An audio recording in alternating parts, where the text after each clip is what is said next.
What is up, For Honor family? Testing Grounds has started and it is all about the Warden's feat changes. Testing Grounds will go on for a week ending on September 26th, so make sure you get in these, try them out, and leave some feedback on Reddit so if any of these changes go live, you'll already have an idea of how much you love them or hate them. Then you will actually have a legitimate base claim as to why versus just complaining to complain. The bottom line is the devs have provided the opportunity to us as players to have our voice be heard. Let's take advantage of it. While you're here, if you appreciate the videos and want to support, please like, comment, and subscribe because that does help the channel. And if you're a super supporter, join and become a member. If you watch my prep for Year 8 Season 3 video, you already know what changed, so I won't spend too much time on that, but I did want to show you how those remove feats work so you have some semblance of a recency opinion for their potential removal compared to the feats the For Honor team added and the rest of Warden's feat loadout, which you will see here just to refresh your memory. For Testing Grounds, Warden's Tier 1 passive feat body count has been removed. Here you see me removing minions with body count activated. You can see how if you're surrounded by minions, even with using zone, it feels like a trade-off with every hit. I get some health and then immediately lose it. What can end up happening is you don't really get health, you maintain your level.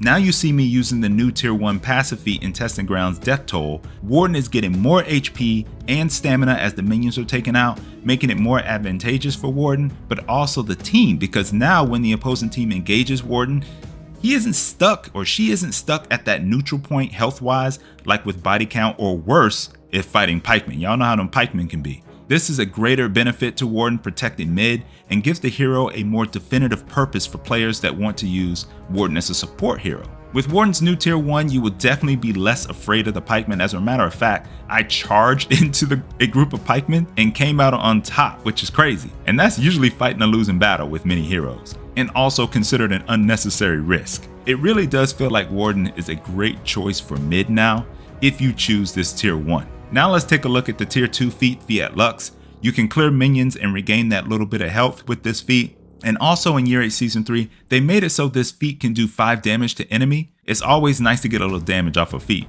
They upgraded Warden with the TG Tier 2, but is it too much? So let's talk about the new Tier 2, the passive feat, Enfeeble. Remember, Fiat Lux was not passive, and Enfeeble was introduced to help Warden's team presence and could be a big help for him stalling on points until teammates arrive or even winning a fight that Warden otherwise wouldn't have. I was wondering if the 10-second timer resets on each bash, and it does. I was also wondering if 20% attack debuff was too much considering we have heroes like Sohei who already have low damage numbers. I don't think it's too bad, but taking it down a little bit to 15%, whatever, isn't a bad compromise either. For example, looking at Valk's zone damage numbers here, it took 3 damage off the first strike of the zone and 4 damage off the zone finisher. So in total, that's 7 damage. It doesn't seem too bad, and what I like about it is Warden has to make contact with you in order for you to get it. It's not like Chilling Stare where you can be debuffed from across the map. It gives players something else to think about when you see Warden in team fights, and that's not a bad thing. I was doing this against bots, so I'm not sure if it stacks with other debuffs. Feel free to let me know that. I'm just looking at what the base feat aims to do. If it stacks, that's a problem. Do you think the 10 seconds should reset on bash, or should it be a baseline 10 seconds and then Warden has to land it again after that? As it stands now, the 10 seconds debuff does reset on bash. It's interesting to think about, and I think either you lower the percentage a little bit by, let's say, 5%, or don't have it reset. However, I do hope they keep this for Warden. It's a good change. Here's Warden's Tier 3 feat that's currently live, Takedown. This really is a bad feat in my opinion, and if you made it passive, it would be a horror show. So I'm not mad that they are looking at removing this one.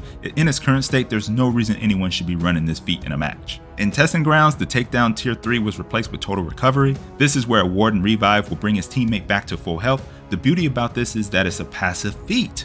Another passive feat.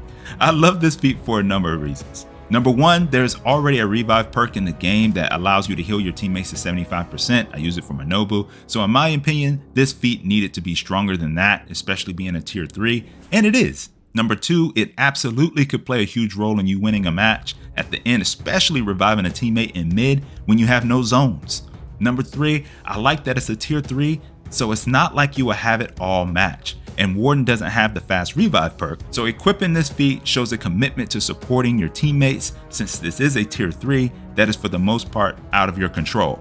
compared to Second Wind, which is more of a selfish feat. And I say it's out of your control because it requires you to hope that your teammates allow you to revive. We all know how that can go sometimes, and also that you don't get interrupted. You have to hope you can get to your tier 3 so you have an opportunity to revive. Just imagine how big this could be in breach matches also. I wouldn't expect like full stack Warden compositions just to use this feat, so I don't think that's a concern. I hope they keep this one as is, but I do understand those that don't like the fact that you can revive to full health, because that is a big advantage.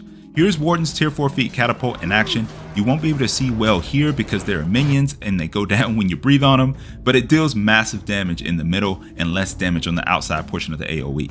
What they gave Warden in Testing Grounds for his tier 4 was Trebuchet. Trebuchet deals 70 damage over the entire area, and with this sped up activation time makes it a little more difficult for opponents to dodge away from. Showing you an almost identical example of what I did for the previous one, you can see how it is definitely faster.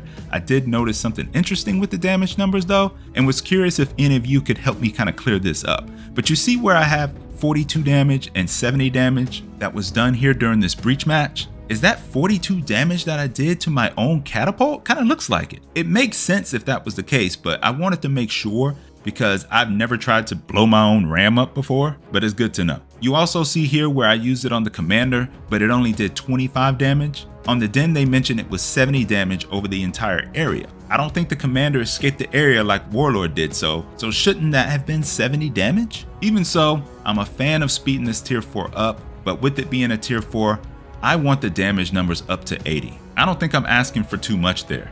70 damage it's not enough. It's not enough. It needs to go up to 80. Overall, this absolutely is a step in the right direction for Warden's unique feats, and it gives him more feat versatility depending on how you want to play the hero, and I think that's very important. Seeing multiple Wardens playing their own style with feat loadouts that help the team in unique ways is fan-freaking-tastic. The tier 1 is solid the way it is. Maybe you go up +2 health instead of +3, but I don't think they need to tinker with it too much. The tier 2 feat should help him stall and could prove pretty powerful in 1v1 situation in Dom or Breach. The tier 3 is great for support and works in concert with Warden's other feats, especially in mid battles, but beneficial within long team fights that are happening in the zone also. The tier 4 is an improvement on Catapult but needs a damage buff, and I don't think the commander should have taken less damage. I'm still on that, y'all. 25 damage, come on now. But what do you guys think about Warden's feats? You ready to go live with them now?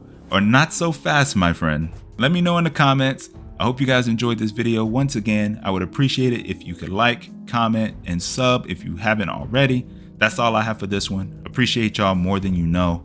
Until next time, peace.